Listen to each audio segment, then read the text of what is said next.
Conhecimento da lei natural. A todos os homens facultou Deus os meios de conhecerem sua lei? Todos podem conhecê-la, mas nem todos a compreendem. Os homens de bem e os que se decidem a investigá-la são os que melhor a compreendem. Todos, entretanto, a compreenderão um dia, porquanto forçoso é que o progresso se efetue.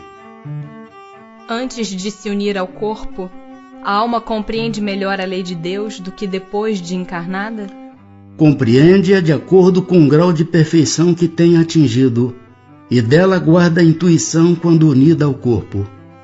Os maus instintos, porém, fazem ordinariamente que o homem a esqueça. Onde está escrita a lei de Deus? Na consciência.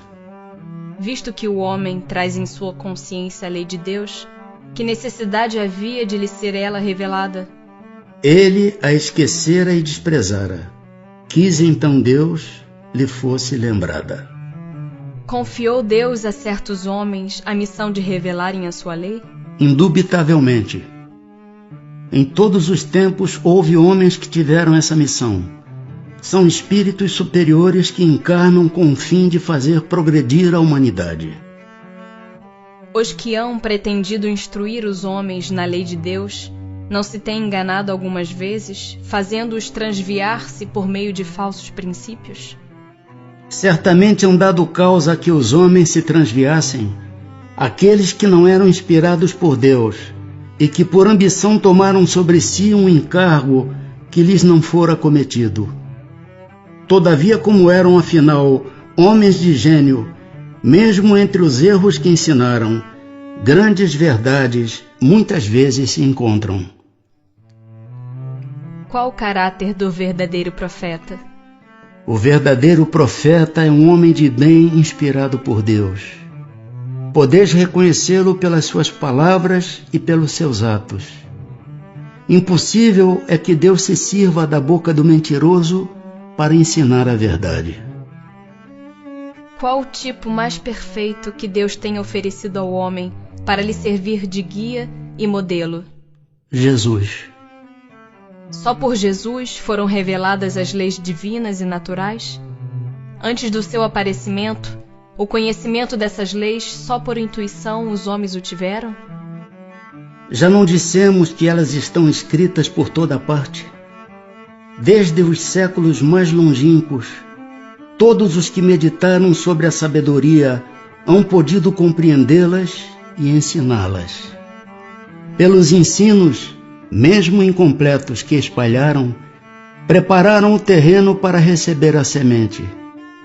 Estando as leis divinas escritas no livro da natureza, possível foi ao homem conhecê-las, logo que as quis procurar.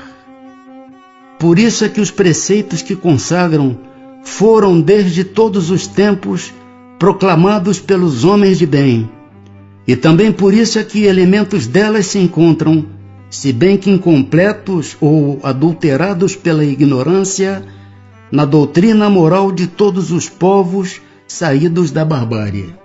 Uma vez que Jesus ensinou as verdadeiras leis de Deus, qual a utilidade do ensino que os espíritos dão?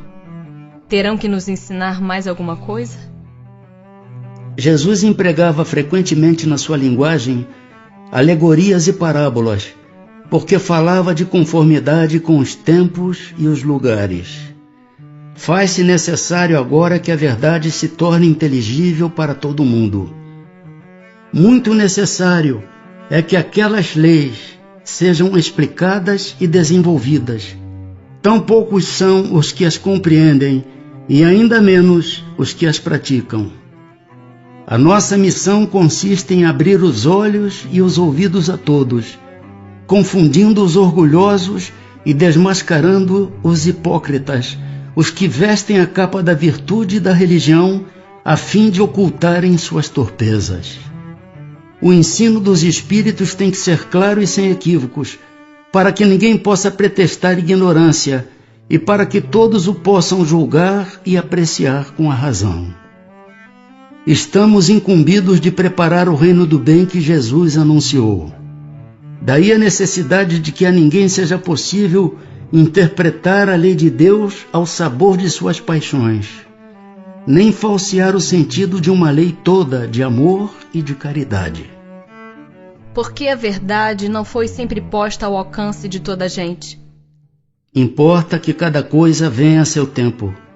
A verdade é como a luz. O homem precisa habituar-se a ela, pouco a pouco. Do contrário, fica deslumbrado.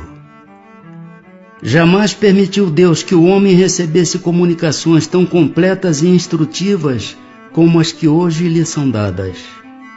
Havia, como sabeis na antiguidade, alguns indivíduos possuidores do que eles próprios consideravam uma ciência sagrada e da qual faziam um mistério para que aos seus olhos eram tidos por profanos. Pelo que conheceis das leis que regem estes fenômenos, deveis compreender que esses indivíduos apenas recebiam algumas verdades esparsas dentro de um conjunto equívoco e, na maioria dos casos, emblemático.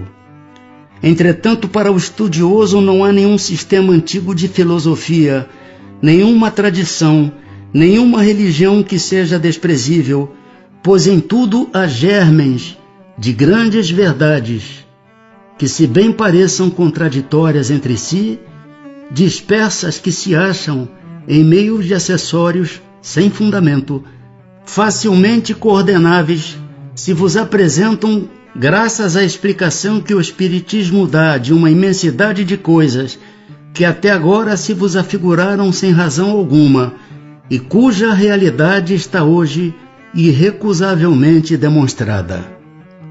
Não desprezeis, portanto, os objetos de estudo que esses materiais oferecem. Ricos eles são de tais objetos e podem contribuir grandemente para a vossa instrução.